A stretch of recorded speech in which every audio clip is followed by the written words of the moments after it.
Well, can social media perpetuate violence? Let's discuss this further. We're joined now via Zoom by William Bird, the Director of Media Monitoring Africa. Mr. Bird, thank you so much for your time. Now, the former president's daughter, Duduzile Zuma Sambudla, has been accused of inciting violence by social media users for posting a series of pictures and videos online. Can someone like that be charged, and can one prove incitement on social media? Good afternoon. Yes, certainly they can. So in response to your first question, can it be responsible? I mean, I think we saw in America at the start of this year just the impact of what you can do just by inciting people. You know, the president at that stage, President Trump, was going around actively lying about the outcome of the election and inciting the crowds and saying they needed to go and get their country back. He was deliberately willing people to go, and they went, and there was violence and people lost their lives in America. So, you know, there's no doubt that there's a very clear and overt link in what happened there. And here we're seeing people going around and making all sorts of comments. Now, I think we need to be careful about saying the difference between inciting people and using inflammatory language or using language that may further fan the flames of anger, you know, and those things, for all that they may be irresponsible, I don't believe that they are potentially criminal. Incitement, however, where you actually go and say, this is what we're going to do. So we saw few weeks ago an example of incitement where they said, on this day, we're going to go and do this, and then we're going to do this, and we call you to come and join us. That's active incitement. In this instance, if it's perpetuating, repeating stereotypes, reposting the violence, while it might be inflammatory and certainly doesn't help very much, I don't think that they're in violation of the law. Now, what can social media platforms do to combat misinformation and incitement of violence online? Or is it something that you and I have to report before they can act?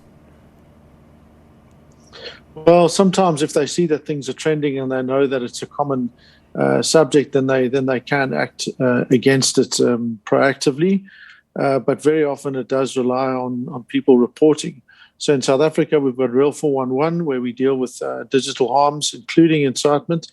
So if people see that kind of thing, if they think that they see a post on a social media platform that they believe constitutes incitement or mis or disinformation, I would encourage them to report it there, because what can happen is it'll be assessed, and then if necessary, it can be reported to the platforms where we can ask them to take it down.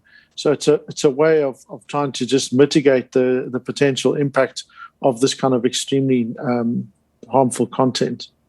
Can a person actually claim freedom of speech on social media? I mean, you post a picture of a burning truck. You don't know if somebody is in that truck, if anyone is injured or not, and you're actually celebrating that. I mean, is that a form of freedom of speech?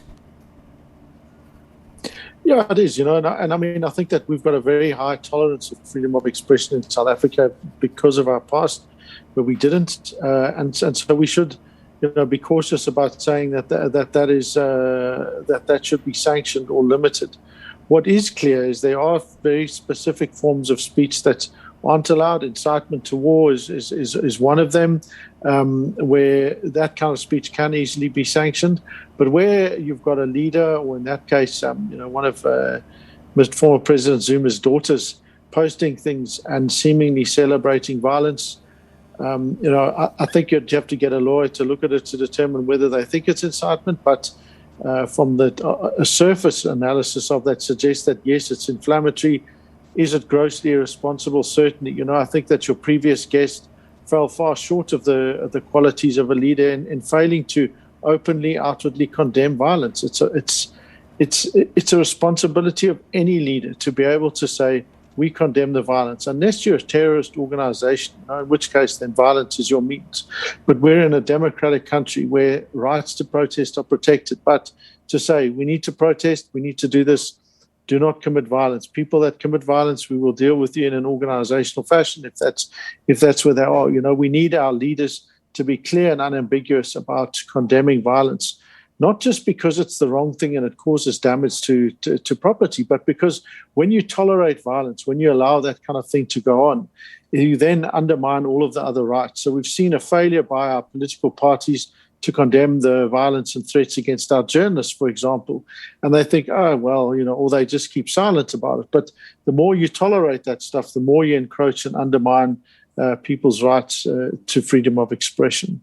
And that is important, isn't it, for leaders to not be ambiguous, or at least try not to be, because we know that the KZN Premier has condemned some of the acts of violence that we've seen. And he's actually said that people should then protest peacefully. But we know that they can't, because, they would be unlawfully protesting during this time, because we are under the pandemic and under lockdown. But what's your response also to the president, Cyril Ramaphosa, through his spokesperson, coming out and calling for calm, and also just saying that that the police should act where there are acts of violence?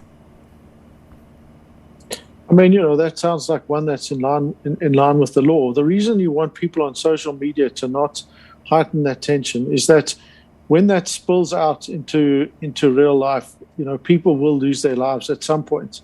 And that's, we're already dealing with a pandemic where hundreds of people are dying every single day. Every one of us has been touched by this pandemic in awful, awful ways. To be then going around and openly celebrating further violence and destruction when you know that it may well likely lead to further destruction, further harm, and potential loss of life, I think is fantastically irresponsible, and surely runs exactly counter to the idea that you say you want the law to be applied to all in an equal and equitable manner. When you can't hold those two things at the same time. You can't say be violent, or we're not going to condemn violence, and yet at the same time say, oh, we demand that the law is applied easily, or that there's justice equally. Those two things are antithetical. If we accept that we're in a democratic state, and it's with struggles and challenges, yes, but if you accept that, then you say, if we want to protest, there are other ways and means of doing it. There are other platforms and means of being able to express these things and share your views and get those things done. When you're resorting to violence, unfortunately, all you're doing is inviting other kinds of violence. Now, a number of social media users have accused the media of not covering the protests accurately. How would you classify how the media is reporting on these protests? So look, these things are always difficult. And one of the realities of social media these days is that it'll always be there well ahead of any other media house before they can get there. So the story will break first on social media, sometimes through a journalist, hopefully, but very often not, and then it's up to journalists to play catch up and to go and verify that. So in as much as social media has that advantage of being able to share things first and quickly, because people are there on the scene with their mobiles, they can record the truck burning, as we saw. What you want is for media to be able to go there and say, well, hang on a minute, is this true? Did this happen? Did it happen at the place? Can we verify that? So we have seen already a number of posts showing violence, people marching, demonstrating, where, for example, they occurred months ago or years ago in some instances.